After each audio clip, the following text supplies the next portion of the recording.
Hey, what's up, you guys? Come and sit down and shut the door. We gotta talk because these Diddy jurors are getting on my nerves. Do you know that one of the jurors pointed out where the defense poked holes in the prosecution's case to get racketeering acquittal? Now, we'll talk about that. But some of the things that really struck me as just disgusting is the way the juror on one hand said, I wasn't starstruck by Diddy. I just looked at him as a defendant. But then you talk about him being very engaged, writing notes, his gray hair. But get this. Also, he literally had the nerve to say, I do think that when they had the opening arguments, they basically presented Diddy as a very flawed individual, a drug addict, a smex addict, a person that has many flaws. So I think whatever sentence he's given, I hope he just gets the help he needs. If he's in prison, I hope he can get the help he needs. Y'all, this is how that jury said it. Everybody's like, oh my God, why don't you just, Tisa, why are you saying that the men got it wrong? I'm saying they all got it wrong because how when you see someone that committed such violence on tape, the only thing you can say is the women wanted it, they loved it, it was part of being in a relationship with Sean Diddy Combs, but also don't forget, we hope he gets the help he needs. Not that the victims find peace, not that whatever, but he gets the help that they need. They truly believe that there were no victims. Baby, Jesus wept. And he is crying right now. Let's get into this mess. I am tired of this jury, and I see why. I see why the rest of the jury hasn't spoken up because they already know what's waiting for them because everybody is looking at them like you guys literally let off. But you know what? Let's hope justice is done with sentencing. I will say this, and I think it's very important to know, okay? I remember this juror. If this is the same juror that I think it is, right? And I think I saw his face on TV.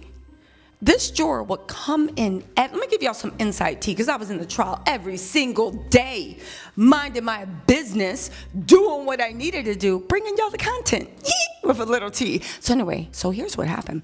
Every day, this guy would come in, and he would come in looking at the crowd, and he would stand up, right?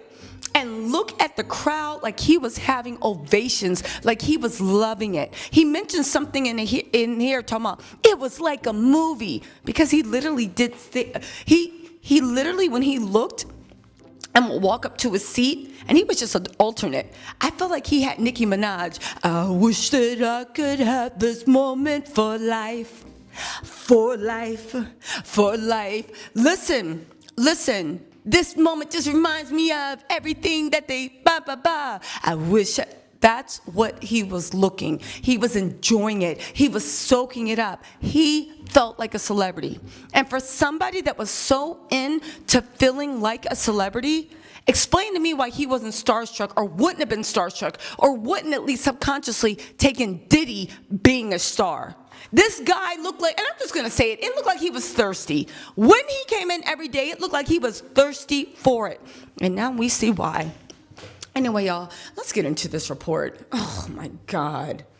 They said that, the alternate juror explained where Diddy's defense had poked holes in the prosecution's case. He said, I mean, there were always moments where there was, when the defense really was able to get in. I mean, one that really stood out to me, I even wrote it in my notes, was the cross-examination with Dawn Richards. First of all, there was so much evidence that Diddy's team blocked from getting in, and that I believe the prosecution should have fought more to get it in. But Miss Westmoreland, her cross-examination of her, and even Banna, I mean, she definitely poked holes. I think that's why they had her do that, just to see how she did it. It was really something to behold. Now, I said it before, Westmoreland destroyed Dawn, but even when you get to Banna, right, or Banna, that actually happened.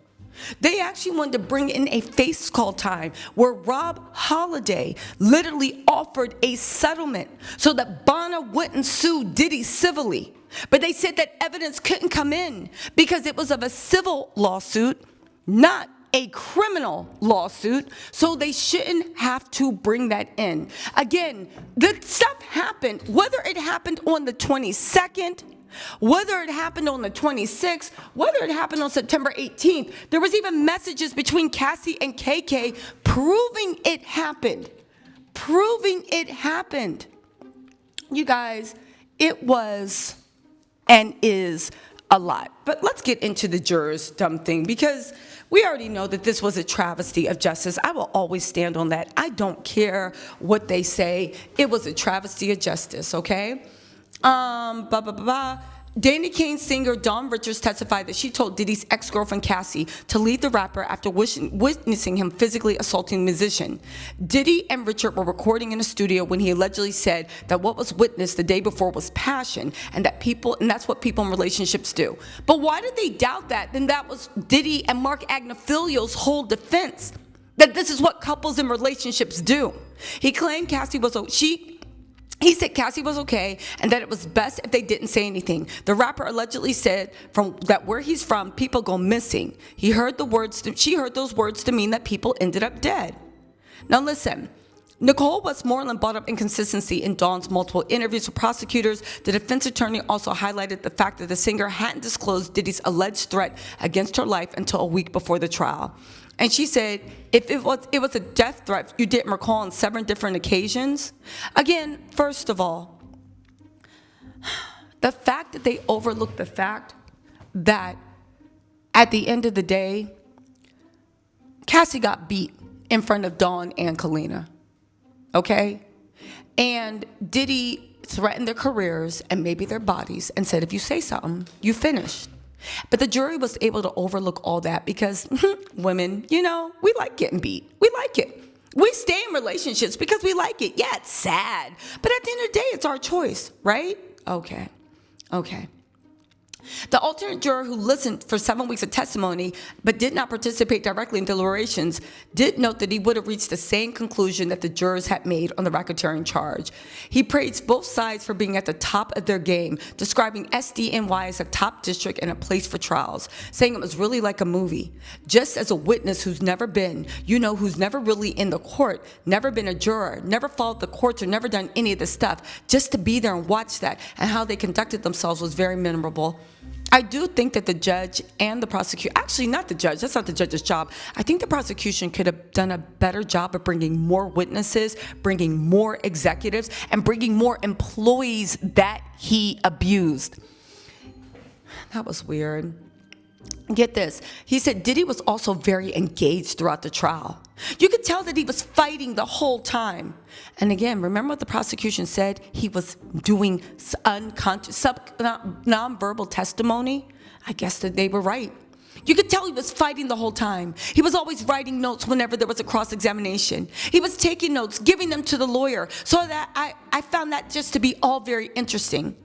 He said that Diddy's presence never intimidated the alternate juror, who said he'd never seen Diddy or followed his music. That's a lie. That is a lie. That is a lie. You cannot say that you've never actually seen Sean Diddy Combs. That's a lie. I think that's a lie. So just to see him in person every day with his white hair was completely different than anything I ever saw. You just said you never saw him, but then you said to see him in person every day with his white hair was completely different than anything you ever saw. What was that? So it was definitely memorable in that way, but it never felt, I never felt intimidated or looked at him as a celebrity in any way to impact impartiality. I was just sitting and just listening to the evidence that was presented. That juror was thirsty all day. Guess what? The juror explained he just hopes Diddy gets the help he needs. Not the victims, not the people he terrorized, but Diddy needs the help. Groupie.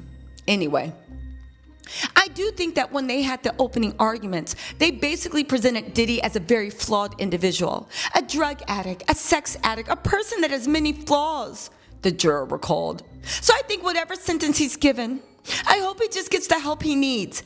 If he's in prison, I hope he can get the help that he needs. I just hope that he takes that time to just reflect and get the help that he needs. We are lost so bad as a country. We are lost. We are lost. Listen, Mark Agnifilo then said, his defense lawyer, the disgraced mogul, said he'll re-enter a program for domestic batterers after he's freed. He began the program shortly before his arrest in 2024. You mean the arrest where he tried to say in court that you said in court that it was self-defense? He claimed Diddy genuinely desires improvement and realizes he has flaws like everyone else that he never worked on. He burns hot in all matters. This is Mark Agnifilo. Yana, he burns hot in all matters. I think what he has come to see is that he has these flaws and there's no amount of fame and no amount of fortune that can erase them. You can't cover it up. They literally successful because patriarchy, misogyny, they successfully babyfied a 55-year-old billionaire that built billion-dollar companies. And now he has flaws. He's now come to see. You've now come to see after you got 2 felony charges for Mann Act and was up there for RICO and sex trafficking. You've come to see, y'all, Diddy hasn't changed at all. I'll tell you what, though. I really honestly do believe that Diddy is going to be the reason that he winds up in jail. Somebody that stubborn, that proud, that arrogant, and that unrepentant, baby, he's going to be doing the same things he was. And you know what? It's only going to take one slip up. Mark my words. Mark my words. Because, baby, this isn't habit. This is character. Habit can be changed in 21 days or 3 weeks. Character is always going to be that. Anyway, y'all, let me know what you think in the comments. I will talk to y'all later. Bye.